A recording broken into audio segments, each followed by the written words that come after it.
விநாயகர் சதுர்த்தி ஸ்பெஷலாக நம்ம என்ன பார்க்க போகிறோம்னா மோதகத்தை சுலபமாக எப்படி செய்யலாம் அப்படிங்கிறது.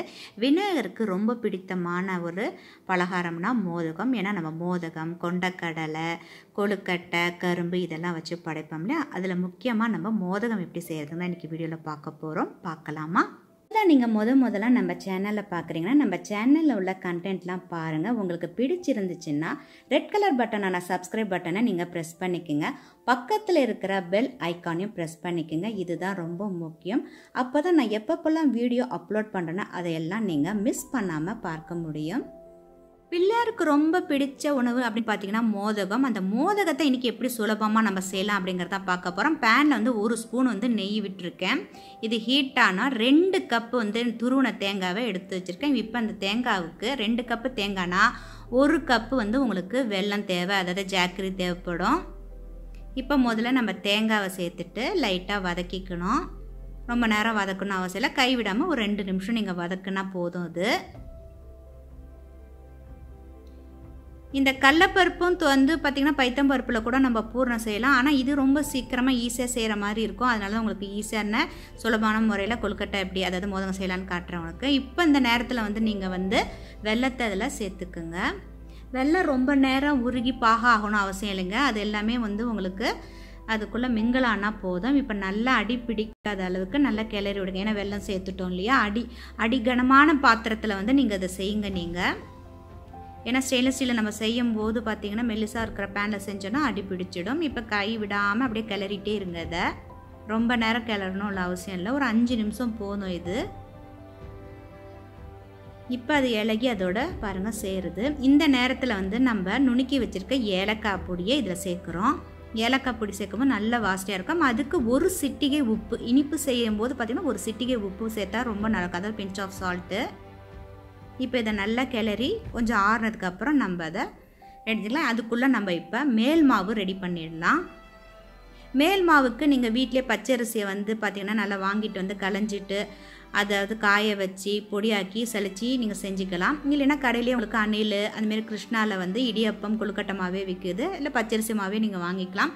இப்போ பேன் ஹீட் ஆனோன்னே 2 கப்பு பச்சரிசி மாவு அதை நான் ஃபஸ்ட்டு இதில் சேர்த்துட்டு நல்லா வதக்கிக்கிறேன். அதாவது ஈரப்பதம் இல்லாமல் இருக்கிறதுக்காக கொழுக்கட்டை செய்யும்போது நமக்கு அந்த ஸ்டிஃப்னஸ் கொடுக்கறதுக்கு. கைவிடாமல் சும்மா ஒரு 2 நிமிஷம் போதும். நல்லா வதக்கிட்டிங்களா. இப்போ பார்த்திங்கன்னா உங்களுக்கு 2 கப்பு இப்போ அதுக்கு தேவையான அளவுக்கு சால்ட்டு சேர்த்துக்குங்க நீங்கள். ஏன்னா நம்ம சுடு தண்ணி சேர்க்கும் போது பார்த்திங்கன்னா சால்ட் அப்போல்லாம் சால்ட் அப்படியே ஆட் பண்ணிவிடுவாங்க ஹாட் வாட்டர்லேயே சேர்த்து. இப்போ நம்ம கெட்டில் போகிறதுனால முதல்ல இந்த சால்ட் ஆட் பண்ணிவிட்டு இப்போ 2 கப்பு அப்படின்னு பார்த்திங்கன்னா 2 கப்பு 2லேருந்து 2.25 கப்பு உங்களுக்கு சுடு தண்ணி தேவைப்படும். இதுக்கு அப்படியே கொஞ்சம் சீக்கிரமாக எல்லாத்தையுமே இந்த மாதிரி கிளறி விட்டே இருங்க. நீங்கள் நிறுத்தினீங்கன்னா கட்டி பிடிச்சி போயிடும். இப்போ இதெல்லாம் ரெடி ஆகிடுச்சு. கொஞ்சம் எடுத்து மாவை லைட்டாக இப்படி தட்டி அதாவது பிடிச்சி பார்த்திங்கன்னா உங்களுக்கு அந்த பதம் தெரியும். இப்படி எடுத்து இப்போ நான் உருட்டி காட்டுறேன் பார்த்திங்களா. இப்படி தட்டினீங்கன்னா இப்படி கொழுக்கட்டைக்கு வர மாதிரி இருக்கும். இப்போ இது கொஞ்சம் ஆறட்டும். இப்போ கடையிலலாம் உங்களுக்கு மார்க்கெட்டில் ஸ்டெயின்லெஸ் கடையெல்லாம் பார்த்திங்கன்னா இந்த மாதிரி மோதகத்துக்கு உள்ள அச்சு விற்கிது. இது சின்ன சைஸு, பெரிய சைஸ் 2 சைஸில் இருக்குது.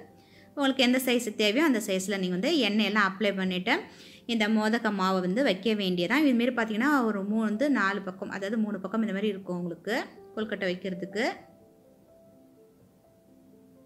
இப்போ அதுக்குள்ளே பார்த்திங்கன்னா இட்லி பாத்திரத்தில் தண்ணியை விட்டு கொஞ்சம் நல்லா ஹீட் பண்ணிக்கோங்க. அந்த வாட்டர் நல்லா பாயில் ஆனோன்னா மேலே பிளேட்டில் எண்ணெய் வச்சு எண்ணெய் எல்லாத்தையும் எடுத்து தடவிக்குங்க. ஒரு கூலிக்கு ஒரு கொழுக்கட்டை வைக்கிற மாதிரி இருக்கிறேன் நான். அதுக்கு முன்னாடி நீங்கள் எல்லாத்தையும் இதுமாரி கொழுக்கட்டை அச்சில் இப்போ நான் காட்டுற மாதிரி எல்லாத்தையும் செஞ்சு ரெடி பண்ணதுக்கு அப்புறமாக்கி தான் நீங்கள் கொழுக்கட்டை அதில் வைக்கணும். ஏன்னா நாங்கள் கொஞ்சம் ஃபாஸ்ட்டாக செஞ்சு பழக்கமான நாங்கள் சீக்கிரம் செஞ்சிடும். பிகினராக இருந்தால் நீங்கள் முதல்ல அந்த அச்சில் எல்லாத்தையும் ரெடி பண்ணி வச்சுக்கோங்க.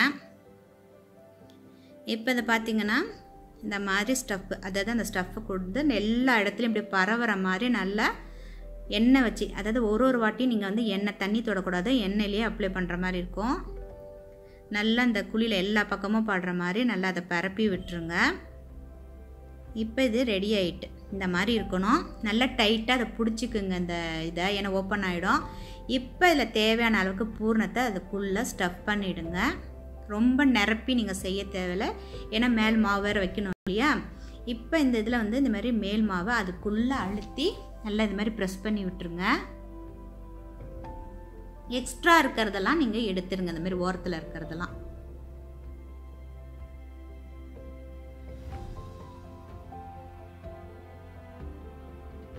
இப்போ இந்த பக்கம் ரெடி ஆகிட்டு. இதுமாரி எல்லா வந்து கொழுக்கட்டையும் செஞ்சதுக்கப்புறம் நீங்கள் இட்லி பாத்திரத்தில் வைங்க. இந்த இடத்துல எப்படி திறக்கிறதுன்னு காட்டுறேன் உங்களுக்கு. இந்த பக்கம் ஒரு இடத்துல நெட்டு இருக்காது, அந்த இடத்துல வச்சிங்கன்னா ஓப்பன் பண்ணிங்கன்னா இந்த மாதிரி அழகாக சூப்பராக பூண்டு மாதிரி அழகாக வந்துட்டு பாருங்கள். பார்க்குறதுக்கு ஒரு கேர்லிக் மாரி இருக்கா. இப்போ இதெல்லாம் ஒரு குழியிலையும் நம்ம வைக்க வேண்டியதுதான். இந்த மெத்தட் கொஞ்சம் ஈஸியாக பிகினர் செய்கிறதுக்காக இன்றைக்கி வந்து கொழுக்கட்டை உங்களுக்கு இந்த மாதிரி இதில் காட்டுறவங்களுக்கு. இப்போ இதை வச்சு ஒரு 10லேருந்து 12 நிமிஷம் வேக வைக்கிறோம். இன்னொரு கொழுக்கட்டைக்கும் பாருங்கள். அடுத்ததுக்கும் வந்து ஒவ்வொரு முறையும் நம்ம செய்யும் போது எண்ணெயை தடவிட்டு அந்த ஸ்டஃப்பை வைக்கணும். இப்போ எல்லாத்தையும் அதில் வச்சாச்சு. இது ஒரு 10லேருந்து 12 நிமிஷம் வேகட்டும். இப்போ இந்த அவங்களுக்கு டவுட் வரும், இது எந்த இடத்துல ஓப்பன் பண்ணுறதுன்னு தெரியலையே அப்படின்னு ஒரு டவுட் வரும். பார்த்தீங்கன்னா இந்த பக்கம்லாம் நெட்டு கொடுத்துருக்கு பார்த்தீங்களா, 2 பக்கம் நெட்டு இருக்கும். ஒரு பக்கம் மட்டும் நெட்டு இருக்காது, அது மேலேருந்து பார்த்தாலே தெரியும். அந்த பக்கம் தான் ஓப்பன் பண்ணுறது. ஓகேவா? இப்போ 10லேருந்து 12 நிமிஷம் கழித்து நான் அதை எடுத்து ஓப்பன் பண்ணி பார்க்குறேன். கொழுக்கட்டை பாருங்கள், சுட சுட ஆவி பறக்க கொழுக்கட்டை எல்லாம் ரெடி ஆகிடுச்சு. நீங்கள் செஞ்சு பார்த்துட்டு கமெண்ட்ஸில் உங்களோட கருத்துக்களை லீவ் பண்ணுங்கள். நன்றி, மீண்டும் சந்திப்போம்.